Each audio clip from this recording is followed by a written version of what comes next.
Vamos entonces a leer la hoja de vida de nuestro hermano Johnny.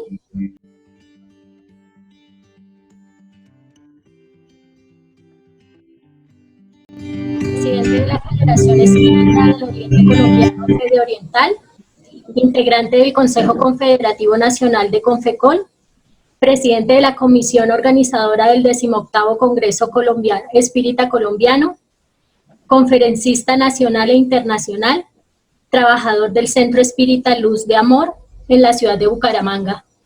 Entonces le damos la bienvenida a Johnny Navarro. Muy buenas tardes para todos. Hola, tardes. Buenas tardes. Buenas tardes. Complacidos de estar en la tarde de hoy aquí. Gracias a todos los hermanos por la invitación, a todos los hermanos del Centro Espírita Rutas de Luz, por la invitación a compartir en la tarde de hoy para aprender juntos acerca de este tema que a todos nos atañe, que es las bases para la felicidad y la autorrealización. ¿Me pueden confirmar que todos estén viendo la pantalla bien? Se está viendo, sí. Sí. Perfecto, perfecto. Bueno, antes de comenzar, extendemos nuestros deseos de paz, nuestros deseos de amor para todos en el Centro Espírita Rutas de Luz y a todas las personas que hacen parte del movimiento espírita colombiano, así como el movimiento espírita internacional, que hoy desde las casas de cada uno estamos buscando continuar divulgando el consolador que Jesús prometió. Son momentos graves de responsabilidad en los cuales como seres humanos estamos recogiendo mucha de la siembra que se hizo en el ayer y hoy la cosecha se torna dolorosa. Sin embargo, también cada momento tenemos la oportunidad de sembrar para tener en el mañana una nueva cosecha. Y hoy tenemos la oportunidad a través de los medios digitales, de los medios virtuales, de conectarnos a la distancia y tener la oportunidad de estar más cerca que nunca. Por eso agradecemos la invitación al Centro Espírita Rutas de Luz y a todos sus trabajadores y a las personas que lo presiden. De igual manera, antes de comenzar, a nombre de la Comisión Organizadora del 18º Congreso Espírita Colombiano y a nombre del Departamento Divulgativo o del Comité Divulgativo de la Confecol, hacemos extensiva la invitación a todos a la próxima conferencia que va a tener lugar acerca de, bueno, un segundo, yo corro esto para acá, aquí ya listo, acerca del Precongreso Espírita Colombiano.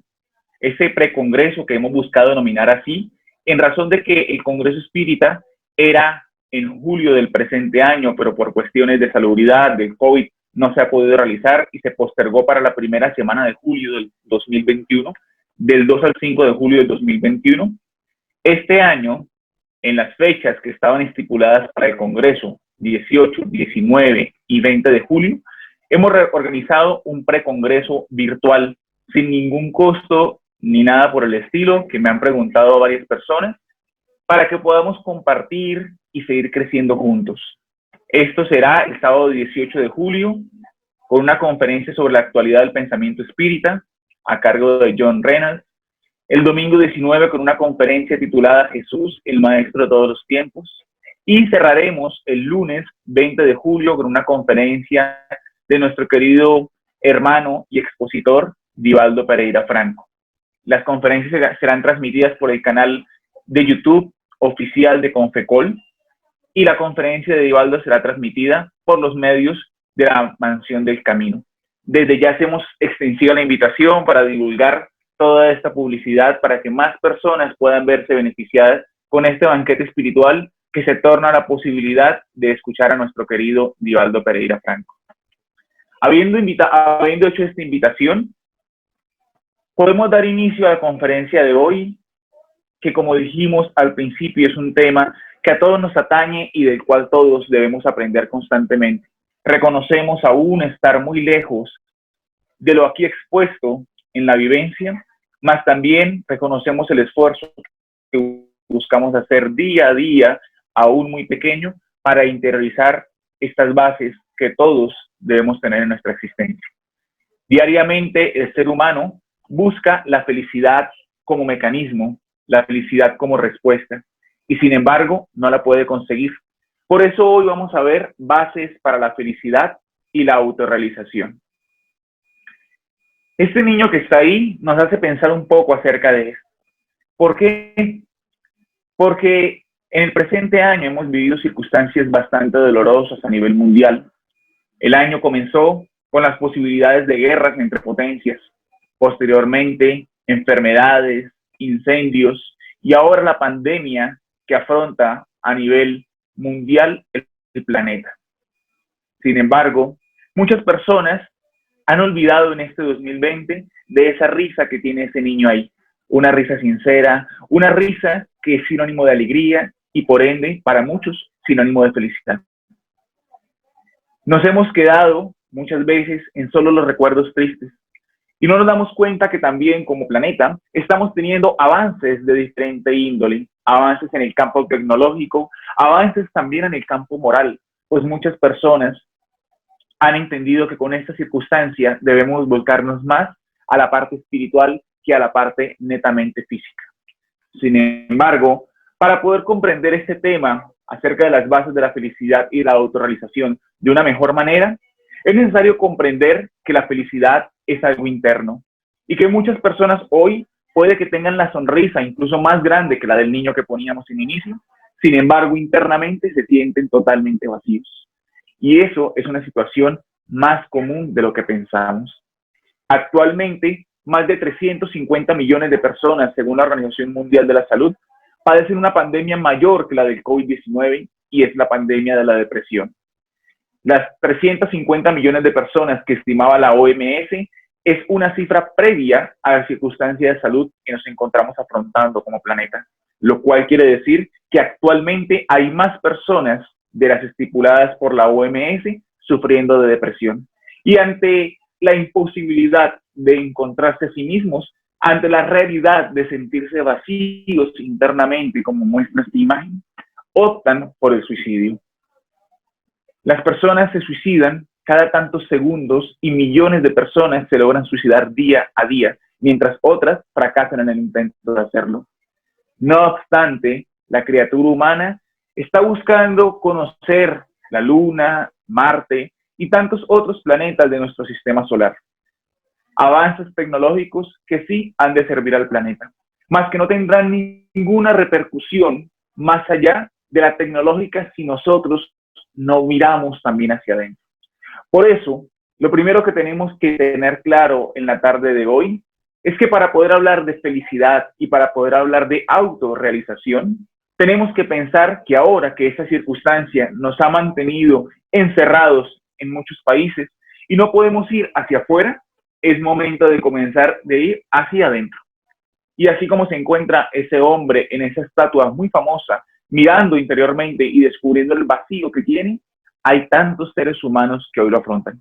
Semanas atrás leíamos una entrevista de uno de los mayores medallistas olímpicos de la historia, el nadador Michael Phelps. Y sin embargo, a pesar de haberse colocado tantas medallas de oro en los Juegos Olímpicos, manifestaba que se encuentra viviendo una depresión muy fuerte, pues no es capaz de controlar sus emociones. Él sabía ya que sufría de depresión, pero canalizaba todo esto para potencializar su rendimiento en el agua, en la natación. Y ante la imposibilidad de poder entrenar, se encuentra sufriendo de depresión profunda y teniendo circunstancias difíciles, manifestaba en una entrevista junto con su esposa y sus hijos. Razón por la cual debemos entender qué es lo que desde la antigüedad las personas comprenden por felicidad. ¿Será que la felicidad solamente es exterior? ¿Será que para encontrar la felicidad debemos mirar hacia adentro? Para poder comprender esto, debemos remontarnos un poco al ayer. Los primeros filósofos griegos, entre ellos Demócrito, buscaban la felicidad también y establecía que para Demócrito la felicidad está en aquella persona que encuentra alegrías en el amor, posee recursos y disfruta del placer. Demócrito, como gran filósofo, establecía que la felicidad estaba fundamentada y sus bases eran estas tres cosas: el amor, no el amor ágape, no el amor que se entiende hacia todos los seres humanos, sino el amor eros, el amor que se podía sentir de atracción física, establecía Demócrito. La segunda base para él era poseer recursos, es decir, el dinero. Y la tercera base era el placer. Demócrito creía que si las personas lográbamos tener estas tres cosas, experimentar placer en todo lo que hacíamos, tener los recursos económicos y tener una pareja que nos hiciera sentir amor, éramos totalmente felices. Sin embargo, habían otros pensadores que no estaban de acuerdo con esto, razón por la cual llegó Epicuro y, discrepando con Demócrito, dijo no. La felicidad se resume solamente en el poder y nació entonces el hedonismo. Y para él todo estaba basado en los recursos económicos, porque Epicuro decía, si alguien tiene el dinero, automáticamente tiene el poder. Y si tiene el dinero para comprar todo lo que desee y tiene el poder, naturalmente será feliz. Y vemos que muchas personas, aún hoy en la actualidad, miles de años después, son hedonistas, porque consideran que su felicidad real se encuentra únicamente en todo lo que pueden tener físicamente, en todo lo que pueden adquirir, y creen que el valor de las personas se encuentra denominado por lo que tienen y no por lo que son. En mi profesión, soy negociador internacional, he tenido la oportunidad de viajar por el mundo y de conocer muchas personas y grandes empresarios. Y he tenido la oportunidad de ver personas que tienen muchísimo dinero, multimillonarios realmente hablando, y que no obstante no dan un valor trascendental al dinero, pues están más enfocados en lo que es la persona. Y he visto a tantos otros que no tienen tanto dinero, pero miden a las personas por el tener y no por el ser, recordando el pensamiento de Epicuro. Y por último, llega Diógenes. Diógenes discrepaba tanto de Demócrito como de Epicuro. Diógenes decía, no hay que tener. La felicidad real es no tener nada, pues así no se puede quedar peor de lo que ya se está. Y recordamos ese dicho de muchas personas que han heredado que cuando no esperas nada de nadie, no te puedes decepcionar. Más o menos así era el pensamiento de Diógenes. Él decía que si no se tenía absolutamente nada, nunca se podía quedar peor y por lo mismo nunca se iba a uno a entristecer. Y él, buscando demostrar su punto, decidió tomar como única pertenencia una lámpara de aceite y dejar absolutamente todo e irse con su lámpara a recorrer los caminos.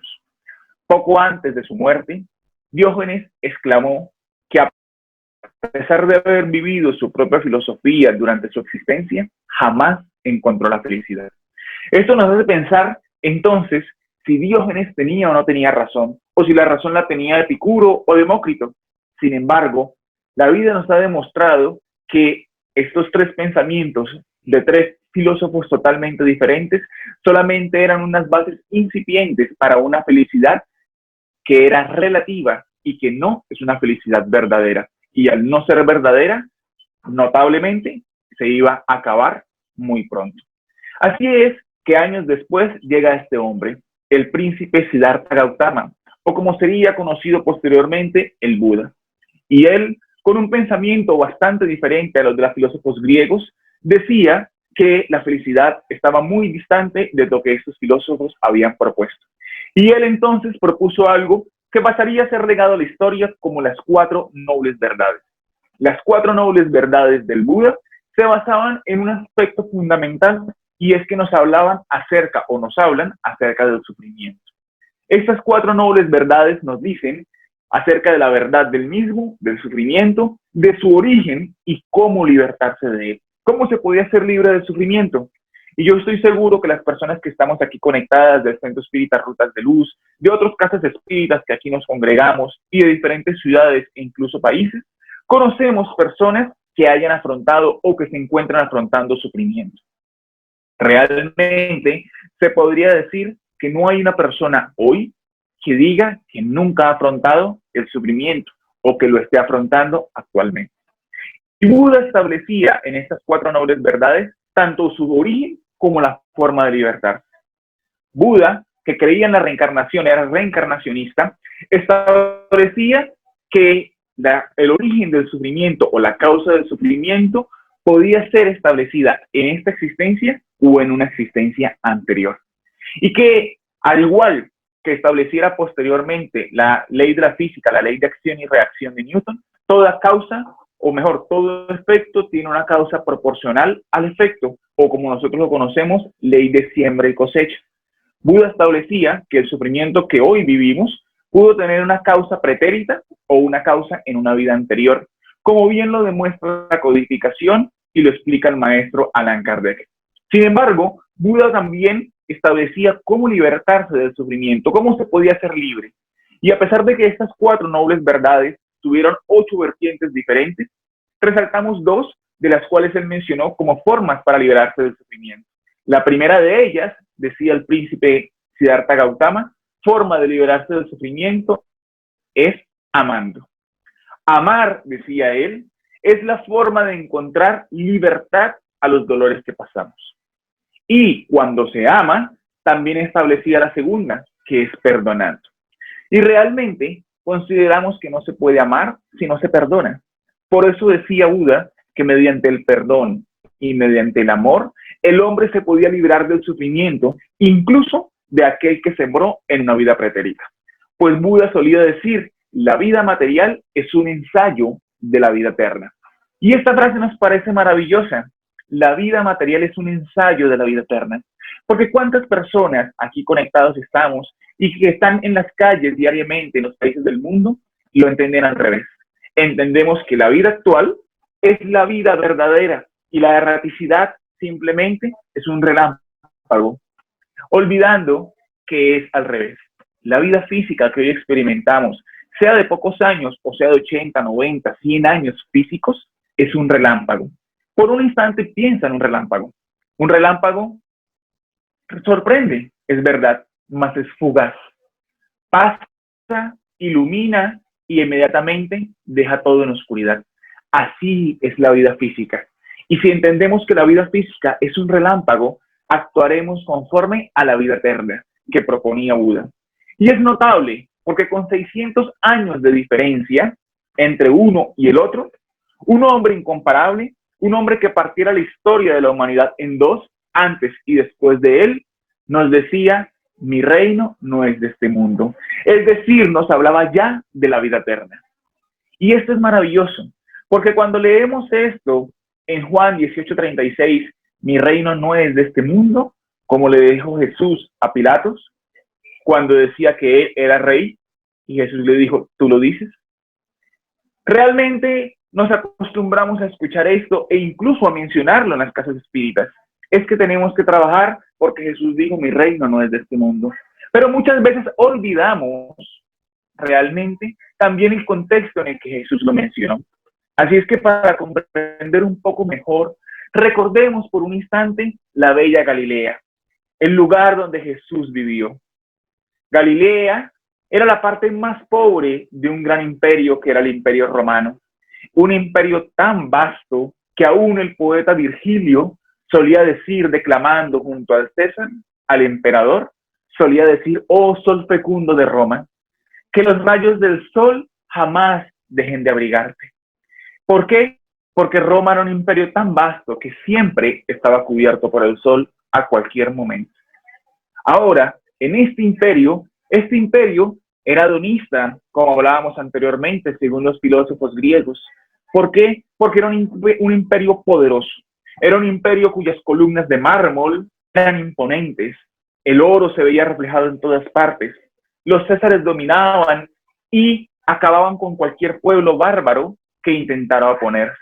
Y en ese imperio poderoso, en la región más humilde y alejada, allí en Galilea, una región de pescadores, una región que estaba llena de cizaña, de intriga, en el cual se solía decir en esa época que las paredes y las piedras tenían ojos y oídos, porque todo el mundo trataba de hacer quedar mal al otro, de herir al otro, de levantar calumnias frente al otro. La Torre Antonia siempre con los guardias vigilaba constantemente a las personas y en ese momento, en ese interín, un ser atemporal dice, mi reino no es de este mundo.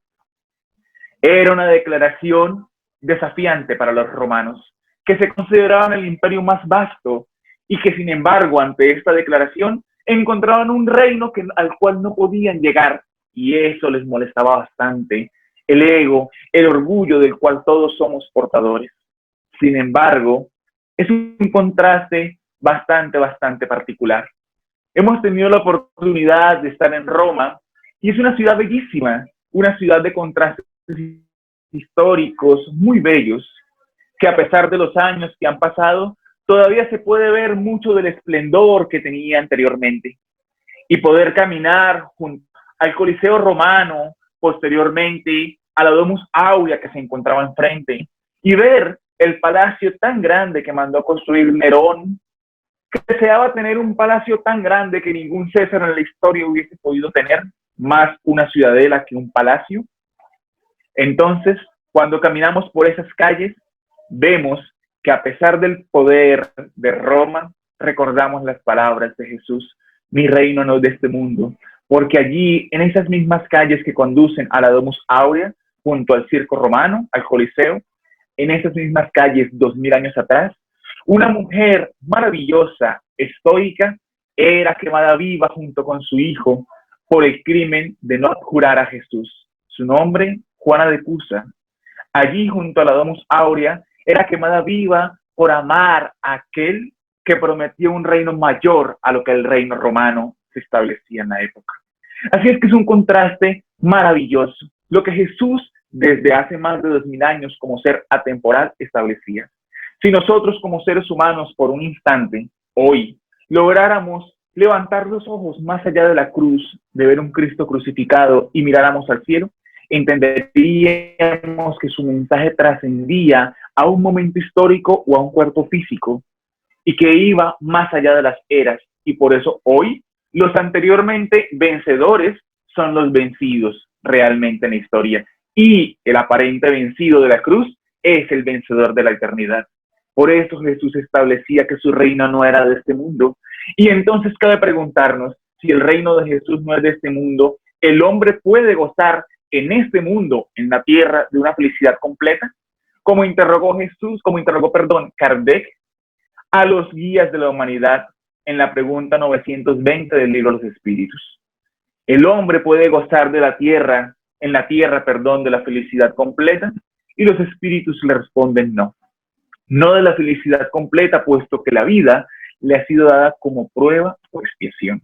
Es decir, como prueba ante las circunstancias que hoy la divinidad nos coloca para forjar carácter, para crecer espiritualmente.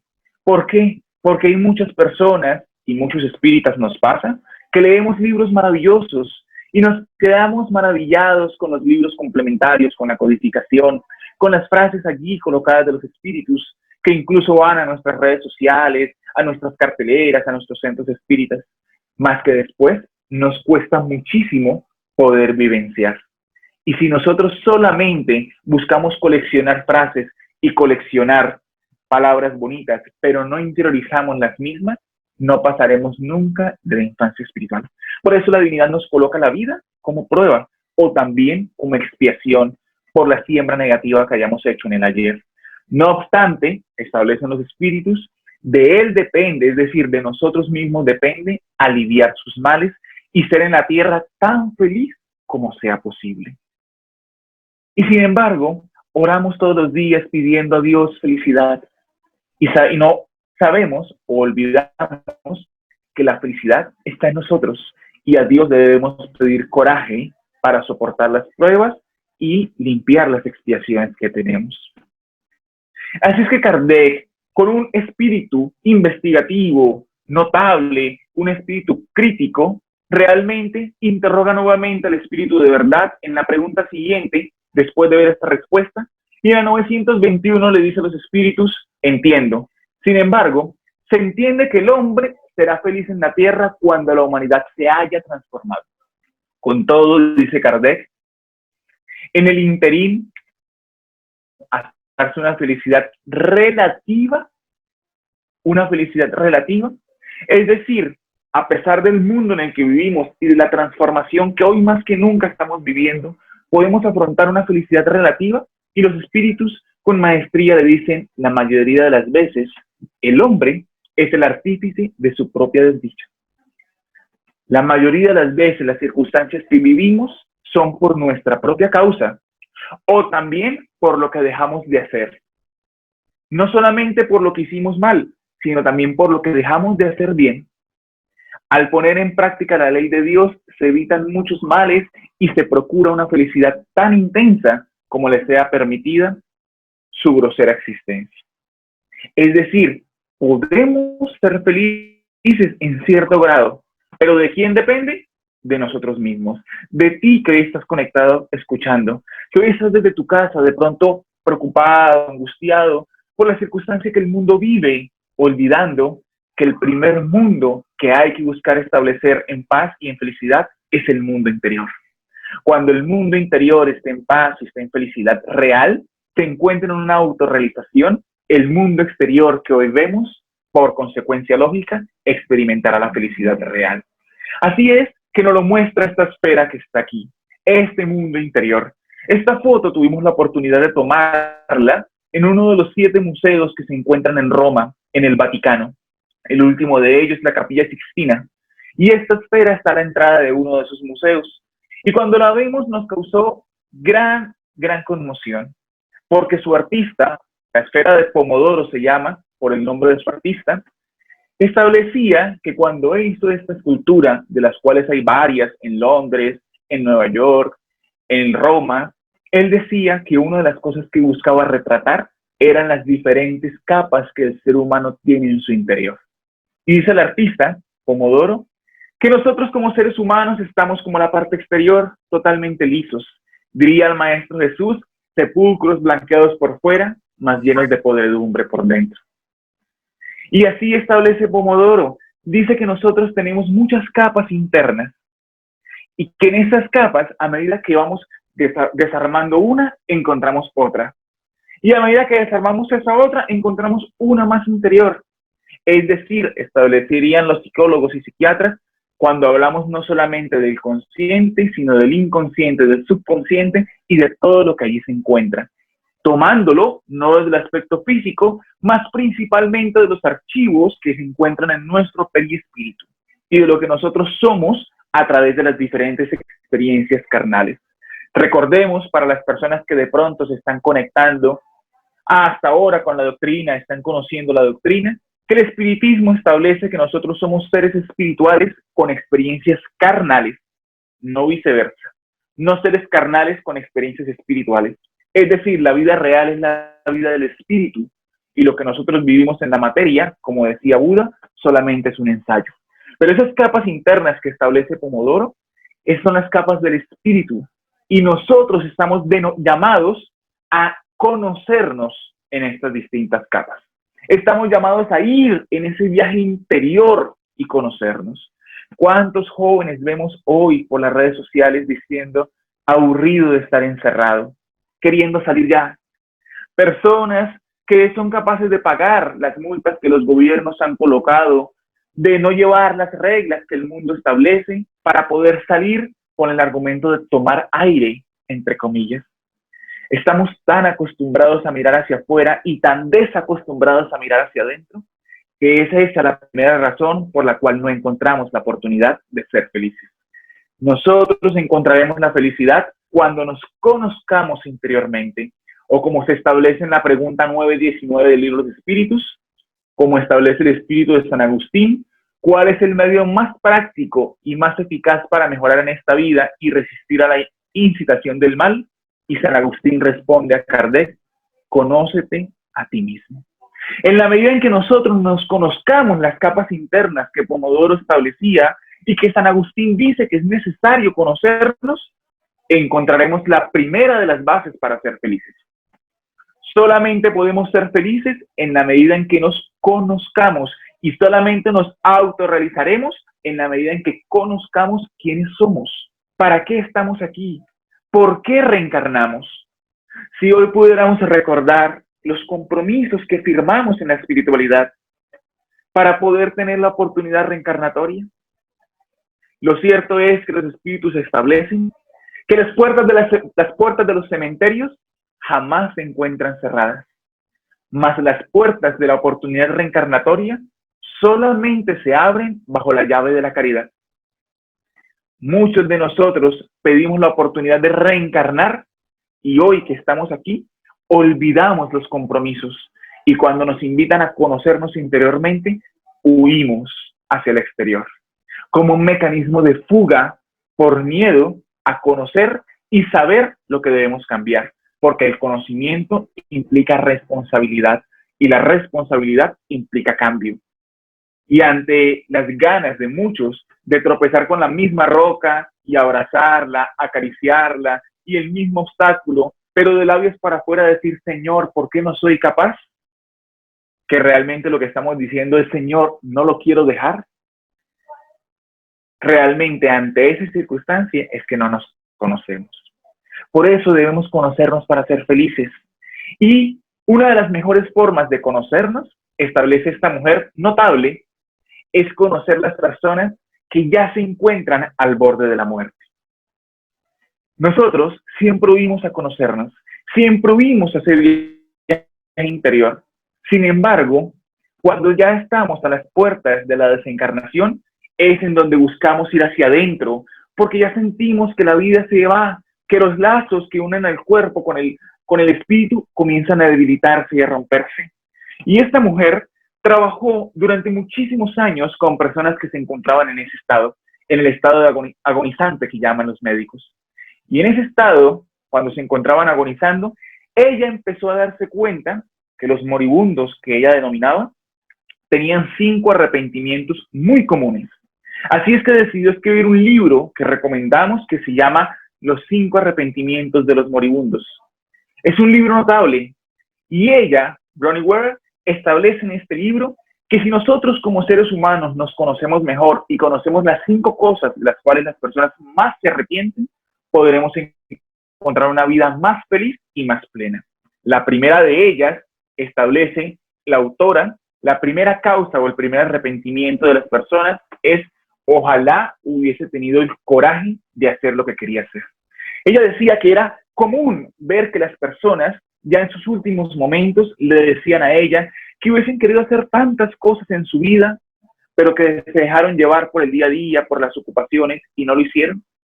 Que hubo tantos sueños que quisieron cumplir, pero que se van con ellos. Y por eso muchos dicen que las tumbas se encuentran llenos de sueños sin cumplir. Y ella notó que las personas se morían con esos sueños. Así es que la primera invitación que ella hace en este libro es a tener ese coraje para hacer lo que se quería hacer. Ahora, si lo vemos desde el punto de vista espírita, ¿cuántos espíritus retornan a través del laboratorio de la mediunidad a decirnos del sufrimiento que hoy experimentan por el tiempo perdido? El mayor sufrimiento, decía Chico Xavier, como medium, que él pudo ver en sus años de mediunidad sagrada que ejerció durante toda su vida, fue ese, el sufrimiento del tiempo perdido que los espíritus ya conscientes de los compromisos adquiridos desaprovecharon. Así es que ella dice, la autora, que debemos tener el coraje para hacer lo que nos estamos llamados a hacer. El segundo arrepentimiento de los moribundos, ojalá no hubiese trabajado tan duro. Ella se dio cuenta que muchas personas, tanto hombres como mujeres, llegaban y en sus últimos momentos en el plano físico decían que se dedicaron al trabajo, pero al trabajo sin una causa real, a ese trabajo que solamente entregaba el sustento material, mas no los hacía felices. ¿Cuántas personas hay que se levantan todos los días amargadas, haciendo cosas que no les gustan y que pasan su vida dejando lejos a su familia, dejando lejos su real labor en esta existencia para poder encontrar un sustento? Incluso para poder construir una gran riqueza, pensando que con ella se van a poder ir, cuando lo único que nos llevamos son las virtudes que hayamos sembrado y los defectos que hayamos dejado. Venimos con una maleta, con un equipaje, con una carga, no podemos irnos con una mayor a la que venimos. Y eso pasa frecuentemente. Por eso si hemos de trabajar duro, es en el reino de los cielos, no en el reino de la tierra, porque es temporal. Ah, dicen muchos, entonces no debemos esforzarnos en el sustento diario. Sí, claro que sí, es necesario. Vivimos en un mundo material, pero no somos seres que debemos ser materialistas. Es vivir en este mundo, pero no ser de él. El tercer arrepentimiento es: ojalá hubiese podido expresar mis sentimientos mejor. La autora se dio cuenta que solamente en el momento último de la existencia es cuando muchos seres queridos son capaces de mirar a otros y decirles a la cara: te amo, te perdono, no te odio. Sin embargo, esos sentimientos o esa expresión de los sentimientos estaba motivada por el miedo a la muerte, por la sensación de no verlos jamás. Y ella dice: si nosotros expresáramos mejor los sentimientos, seríamos más felices, porque no estaríamos supeditados al miedo de la muerte física para decir a otro cuánto lo amamos, para perdonar algo que fue muy pequeño, pero que nosotros transformamos en algo muy grande. Por eso el desafío de Aristóteles propone: si has de molestarte, moléstate en la intensidad correcta, con la persona correcta, en el momento correcto y por la razón correcta. Un desafío bastante complicado. Así es que es un llamamiento a expresar mejor los sentimientos. Y la doctrina espírita es maravillosa porque nos da la oportunidad de aprender a expresar mejor el amor. Porque es el amor que trasciende el cuerpo físico, es el amor que conecta a los espíritus a través de las eras. Y el amor es el sentimiento en su máxima expresión. El cuarto: ojalá hubiese tenido más contacto con mis amigos. Es decir, fraternidad. Nos detenemos solamente en trabajar en las cosas que denominamos del día a día y olvidamos la fraternidad. Y la fraternidad es lo que ha de caracterizarnos como verdaderos espíritas, como criaturas humanas, porque somos leyes o somos seres mejor que vivimos en la ley de la sociedad. Y como seres sociables debemos amar, debemos relacionarnos y tener más contacto con todos los que nos rodean. Y el último arrepentimiento de los 5 que establece la autora: las personas en el último momento, en el último suspiro que llaman, siempre decían: ojalá hubiese sido más feliz. Qué triste llegar al momento último de esta existencia material, transitoria sí, pero tener que decir: ojalá hubiese sido más feliz. Qué bello sería poder llegar al momento último y ser felices, totalmente, con la conciencia en paz. Y eso no depende del entorno, puesto que los cristianos del ayer, los cristianos primitivos, morían en un entorno difícil, devorados por las fieras. Más de 150,000 espectadores, sedientos de sangre, ignorantes de la vida espiritual, querían que los cristianos murieran en las fieras. Y sin embargo, los cristianos entraban a las arenas romanas cantando de felicidad. Morían felices. Y nosotros, a veces, en los mejores lugares, con las mejores condiciones, rodeados de seres queridos, y sin embargo, desencarnamos infelices. Por eso, la importancia de encontrar la felicidad, aunque sea relativa, en esta existencia. Y los científicos, queriendo entender cómo encontrar esa felicidad relativa en esta existencia, dicen: ok, si hay personas que son consideradas plenas, sublimes en esta existencia, son los monjes.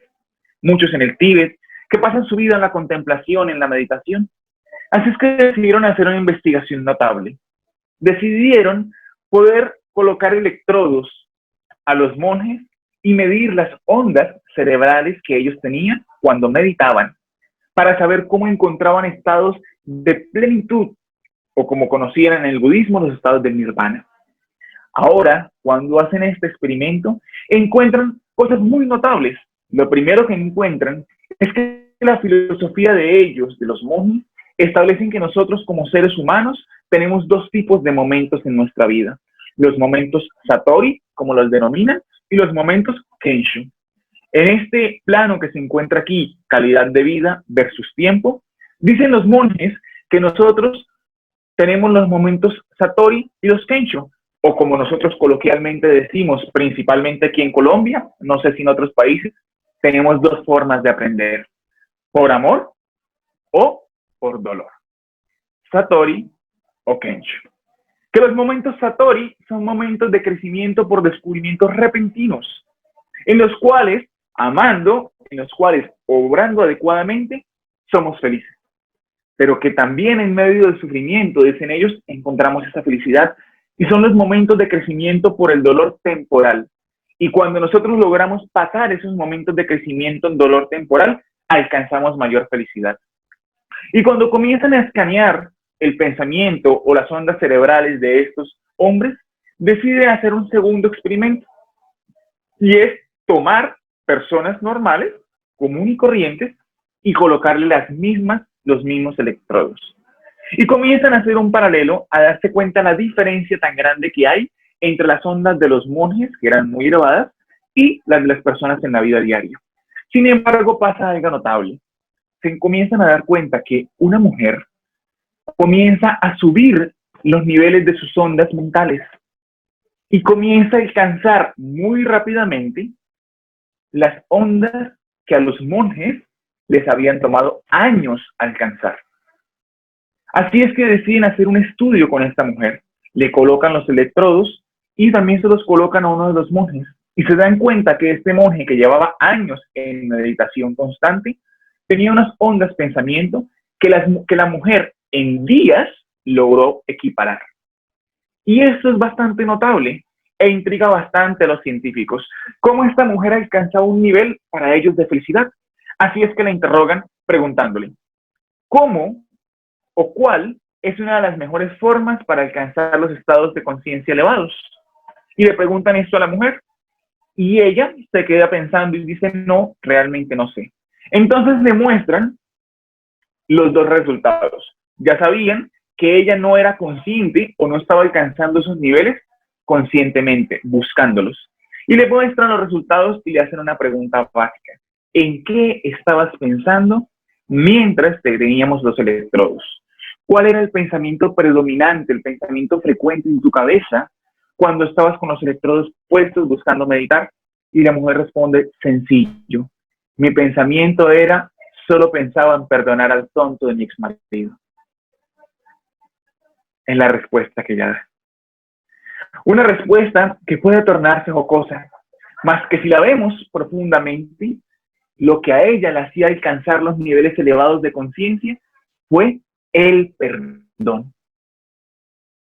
En la búsqueda del perdón, ella logró equiparar en días lo que los monjes en años lograron por la meditación y la contemplación. Es decir, el amor y el perdón, la oración, son algunos de los medios más eficaces para encontrar la paz y la felicidad. Ya sabemos que la primera de las bases es conocernos a nosotros mismos. Ahora, para conocernos a nosotros mismos, para alcanzar esa paz y esa felicidad, estamos con un mecanismo claro que es encontrar el perdón y la oración. Y por eso, Allan Kardec, en el Evangelio, establece, sobre todo, esta obra es el camino de la el camino infalible de la felicidad verdadera. La parte que descorre el velo que descubre la vida futura. Es decir, cuando encontramos la vida futura, nosotros encontramos la felicidad. Esta parte es el objeto exclusivo de la presente obra. Es encontrar la felicidad, pero ¿cómo? Descorriendo el velo hacia la vida futura. Y continúa diciendo que Jesús nos habló de la felicidad, pero propuso una condición para esa existencia y para esa felicidad. Y esa condición que propuso Jesús para encontrarla es el amor y la caridad. Solamente podremos ser felices cuando pongamos en práctica la ley del amor y la caridad. Esto nos permitirá el mejoramiento de la raza humana y por ende de cada uno de nosotros y nos permitirá encontrar la felicidad en la vida terrestre. Por eso, aquí decían los espíritus a Kardec, sin embargo tendréis razón afirmando que la felicidad está destinada al hombre en la tierra si la buscáis ¿en dónde? No en los goces materiales, sino en el bien. Es decir, es posible ser feliz en la existencia, aunque sea relativamente, si buscamos la felicidad en la vida eterna. En las palabras de Jesús, mi reino no es de este mundo. Ya no son necesarios, como decíamos hace unos momentos, los sacrificios en las arenas romanas. El cristianismo primitivo, entre Nerón y el periodo de Diocleciano, entregó más de 1 millón de vidas cristianas.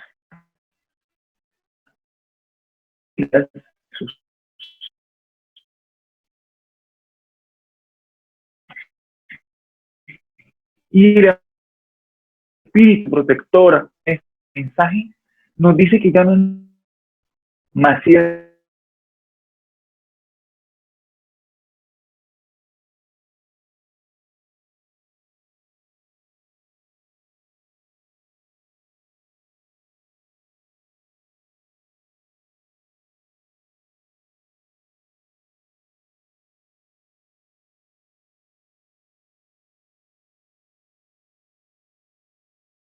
que nos inspire y la fe que nos tenga. Esa es la clave para autorrealizar que ejemplificaron esto. El primero de ellos, que se dejó inspirar notablemente por la caridad en todo momento en su existencia, que en todo momento siempre ejemplificó la caridad no solamente de palabra, más principalmente de acción, y que siempre se sostuvo por la fe, es este hombre, que no solamente codificó la doctrina espírita, sino que la vivenció. Yo aquí hago una pausa. ¿Realmente hemos analizado eso? Hemos analizado cómo Kardec no solamente vivió, o mejor, codificó los libros, sino que adicionalmente vivió la doctrina. Pensemos en eso por un instante. Quisiera saber si hasta aquí ha sido comprendido el mensaje, ya sea por el chat o por las cámaras, que me puedan decir si hasta aquí hemos entendido la importancia de esto.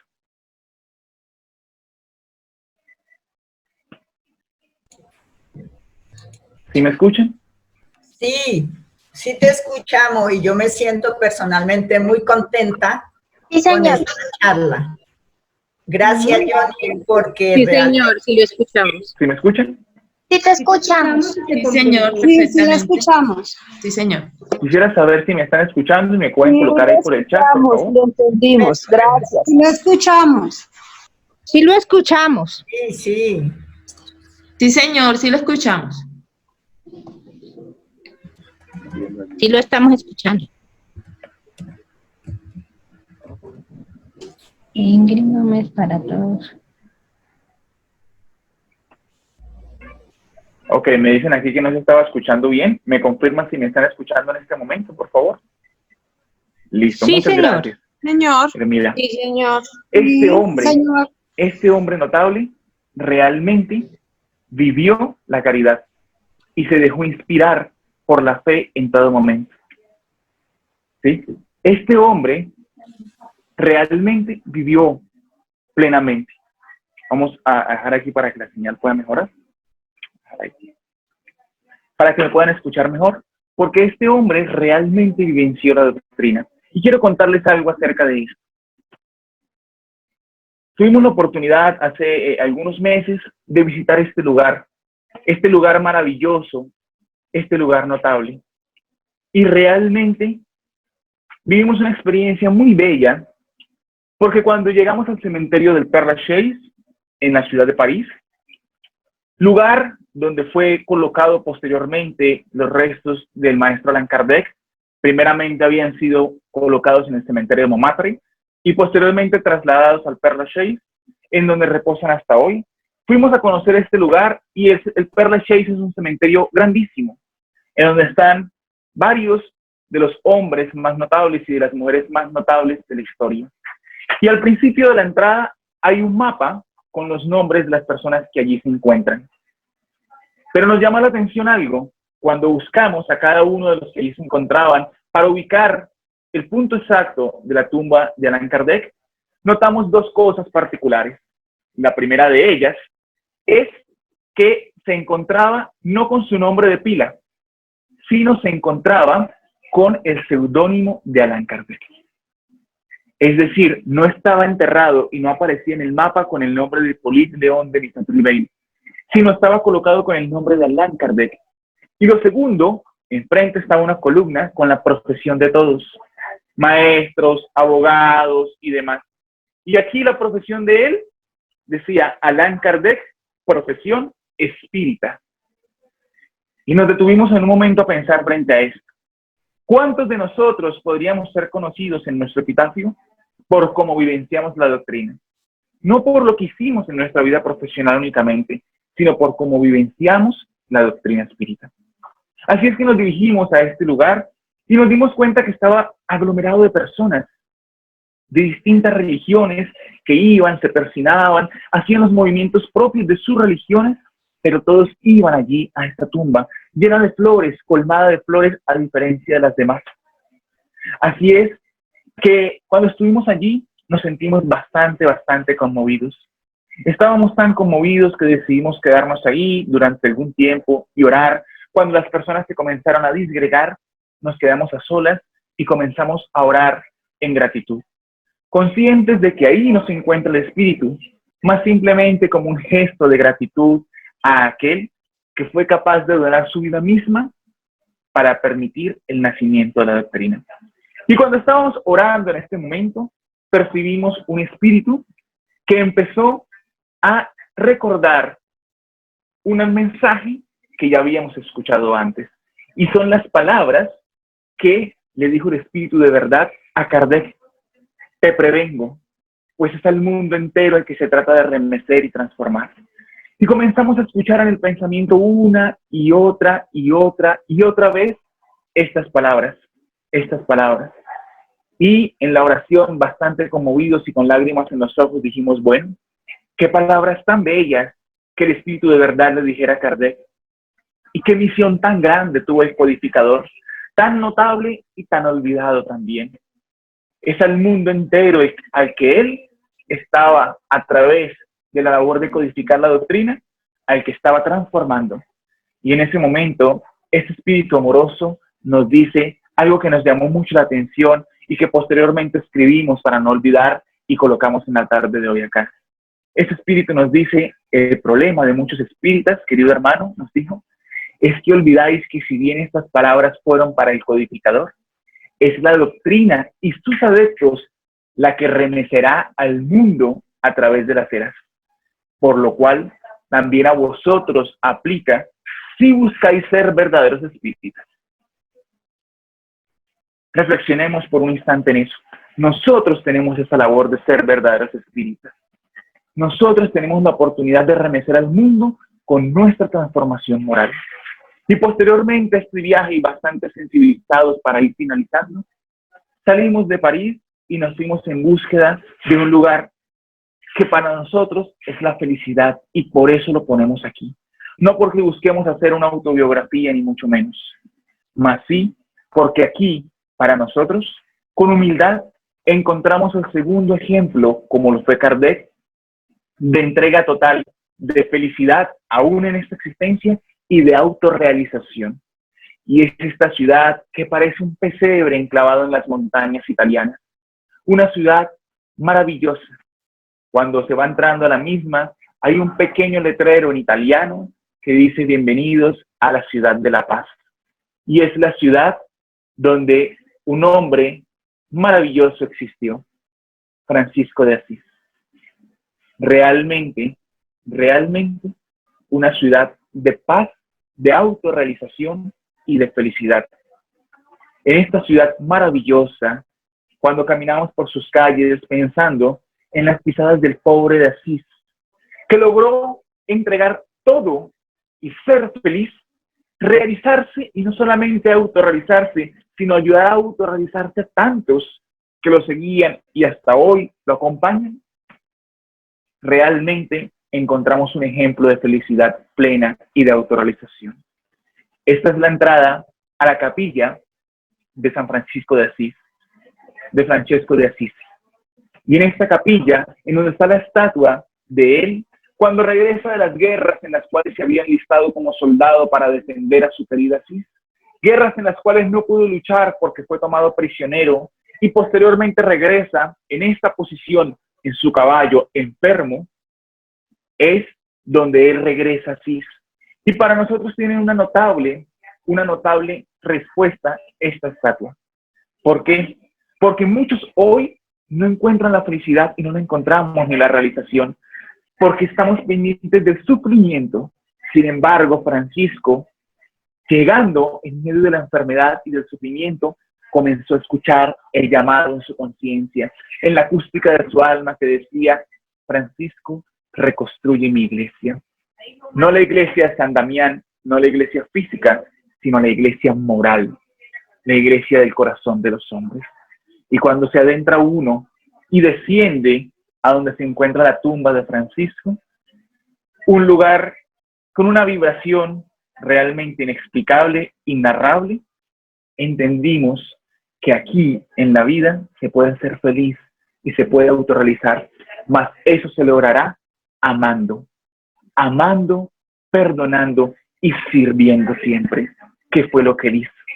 Allí nuevamente oramos y en la oración escuchábamos los cantos de amor, cantos al Padre, que los espíritus entonaban en un lugar maravilloso, colmado de fe, colmado de amor. Y una voz que nuevamente decía: Clara y Francisco son las flores de la primavera que ha de sembrarse en el planeta. Y nosotros aquí, con amor esperamos. Buscaremos ser las abejas que laboriosas llevemos su mensaje de flor en flor para tornar el mundo en un campo de amor. Se acerca el amanecer de la nueva era, queridos hermanos. Se acerca, ya comienzan a despuntar los primeros rayos del sol que es Jesús, que a través de sus enviados comienzan a transformar el mundo.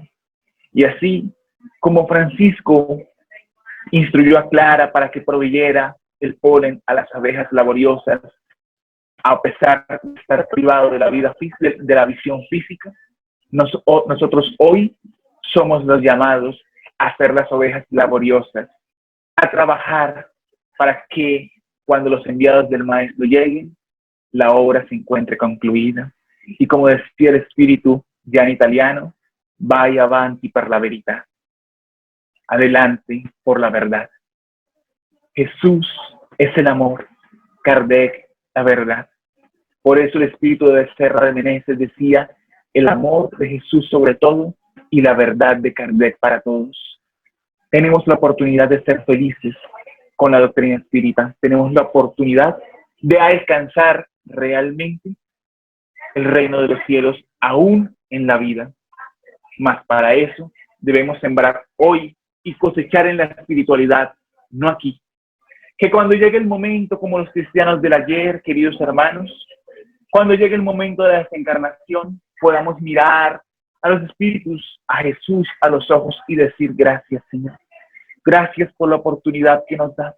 Gracias porque aún en la vida física, entregándonos a ti, logramos autorrealizarnos.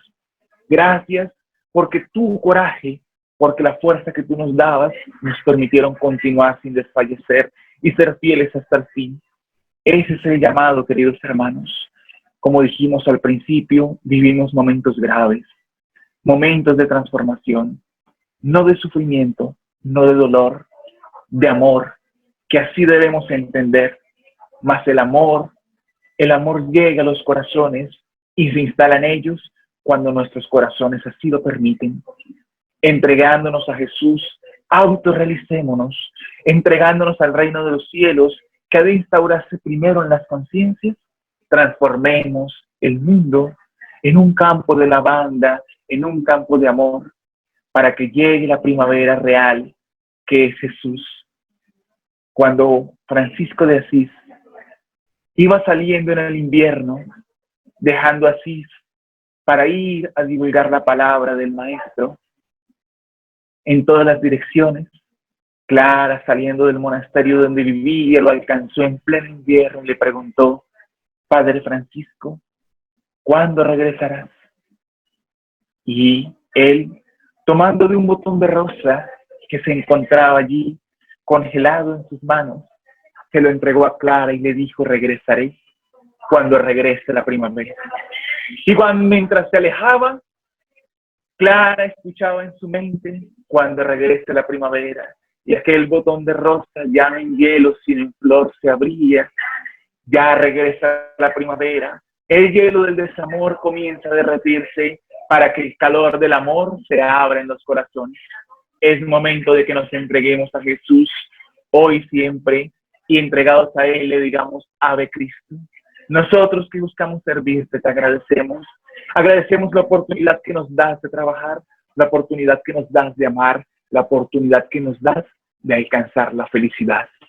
Gracias por esta oportunidad. Gracias por el amor que nos das.